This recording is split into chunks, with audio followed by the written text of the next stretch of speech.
कभी भी ऐसा कोई एक विचित्र कुतर्क आ जाएगा, कुत्तों को मारेंगे। हाँ, कुत्तों को मारेंगे। और अभियान चला रखा है, कई म्युनिसिपल कॉरपोरेशंस ने बाकायदा अभियान चला रखा है, स्ट्रीट डॉग मारो उनको, स्ट्रीट डॉग मारो उनको, जिंदा मत रहने दो, खत्म कर दो। और इन मूर्खों को मालूम नहीं है कि कुत्ते आदमी के लिए कितने जरूरी है। कुत्तों की जरूरत आदमी को कितनी है, ये जॉर्ज बुश से पूछ लो, बता देगा आपको।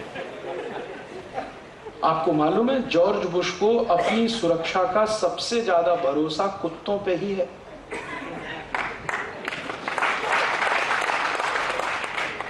और आपको यह मालूम है कि जॉर्ज बुश दुनिया के किसी भी देश के प्रवास पे जाता है तो उसकी सुरक्षा के 56 कुत्ते उसके साथ जरूर जाते हैं।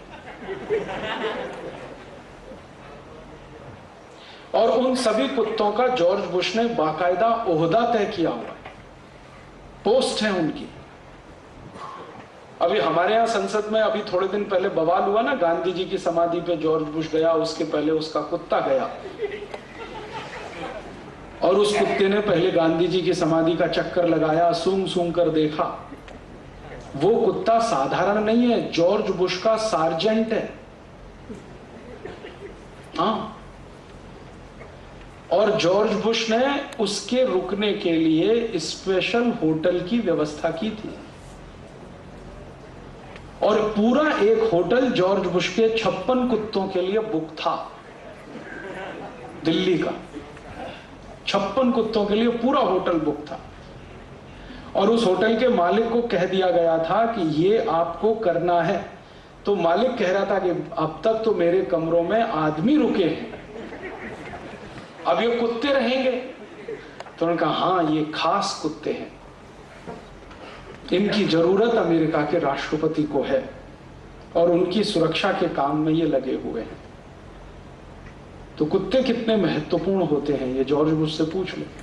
और हमारे देश के म्युनिसिपल कॉरपोरेशन उनको मारने में लगे हुए।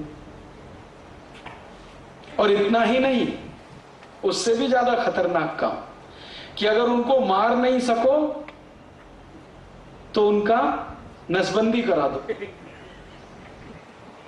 ताकि उनकी आगे जनरेशन ना बढ़ सके। ऐसे ऐसे विचित्र बुद्धि के लोग इस देश को चला रहे हैं।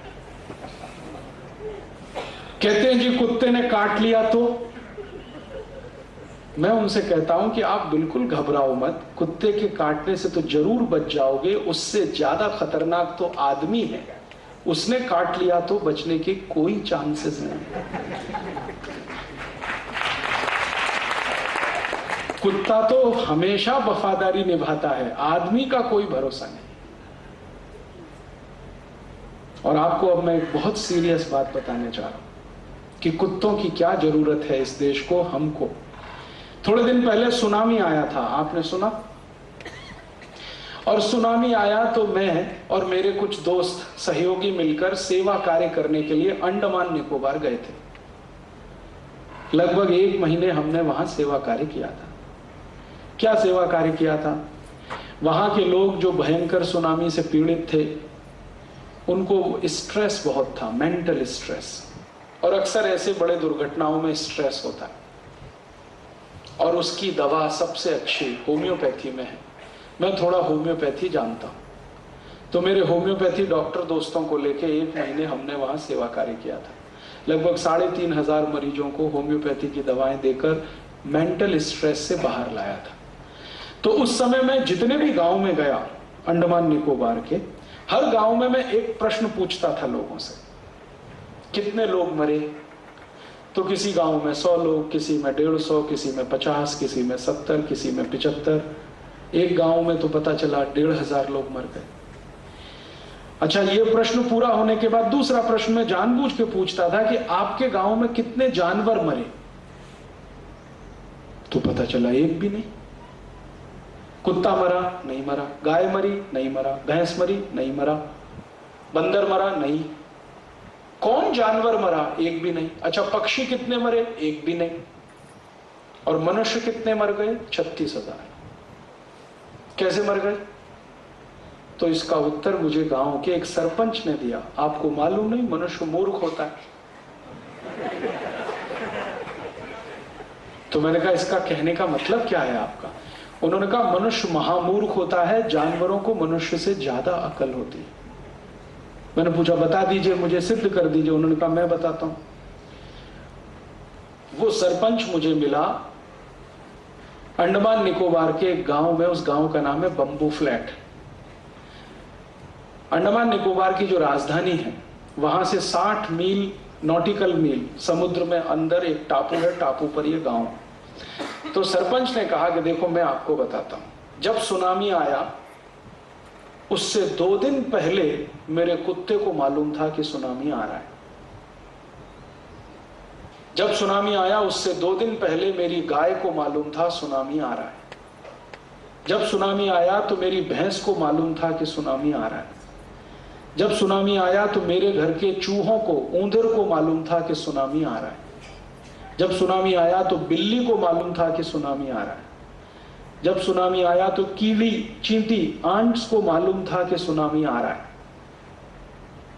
लेकिन हम मूर्खों में से किसी को नहीं मालूम था कि सुनामी आ रहा है। का आपको मालूम है भारत सरकार ने अंतरिक्ष में कितने सैटेलाइट छोड़े हैं? उनकी संख्या धीरे धीरे अभी 56 हो गई है। हजारों करोड़ रुपए इन सैटेलाइट पे हर साल खर्च होता है। और उसमें से कुछ सैटेलाइट सिर्फ इस बात के लिए हैं कि वो समुद्र में होने वाली हर गतिविधि को ध्यान में रखें। तो सारे सैटेलाइट फेल हो गए, हजारों करोड़ रुपए वाले बता नहीं सके कि सुनामी आ रहा है। और हमारे घर के आसपास रहने वाले ये जानवर कुत्ता, बिल्ली, बंदर, कीड़ी, चींटी, गाय, भैंस, इन सबको मालूम था 24 घंटे पहले, 48 घंटे पहले सुनामी आ रहा है। तो मैंने पूछा इनको कैसे मालूम था? तो सरपंच ने कहा कि देखिए बात यह है कि सुनामी जिस दिन आया उससे 2 दिन पहले मेरा कुत्ता भाग गया, गाय चली गई, भैंस चली गई। मैंने कस के पकड़ के गाय को रस्सी बांधी थी, रस्सी को तोड़ के चली गई। मेरे घर में एक बंदर था, वो भी चला गया। 2 दिन मुझे घर में चींटियां नहीं दिखाई दी जो रोज निकलती। ऊंदर नहीं आया, वो भी कहीं चले गए। बिल्ली नहीं आई, वो भी कहीं चले गए। तो मैं समझ गया कि जरूर कुछ गड़बड़ होने वाली है। तो वो सरपंच ने कहा कि मैं भी चला गया घर छोड़कर। तो मैं बच गया और मेरे घर में से कोई दूसरा नहीं बचा। तो सरपंच ने मुझे एक बात कही कि आप कहीं भी जाना, लोगों को बताना कि सुनामी में एक भी जानवर नहीं मरा, मनुष्य 36,000 मरे। इसका माने मनुष्य की अकल कम है, जानवरों की उससे ज्यादा है। इन जानवरों को ईश्वर का दिया हुआ कोई वरदान है या सिक्स्थ सेंस है जिससे ये पता कर लेते हैं। और जानवरों में सबसे पहले पता जिसको होता है वो ये कुत्ता ही होता है। और हमारे मूर्ख महानगर पालिका के अधिकारी इन्हीं कुत्तों को मारने में लगे हुए हैं गांव गांव। कल्पना करो सब कुत्ते खत्म हो गए तो दोबारा सुनामी आएगा तो बताने वाला कोई नहीं होगा। हम इन जानवरों को कमतर समझते हैं। तब मेरी उसकी आखिरी जो संवाद हुई सरपंच की, तो वो बहुत ही मजेदार थे। सरपंच ने कहा कि आप सब शहर वाले गाली देते हैं कि तू कुत्ता है, आप शहर वाले गाली देते हैं तू गधा है, आप शहर वाले गाली देते हैं कि तेरी बुद्धि भैंस की है। आगे से नहीं कहना, ये आगे से कहना तू आदमी है, तुझको अकल नहीं है, समझता नहीं है।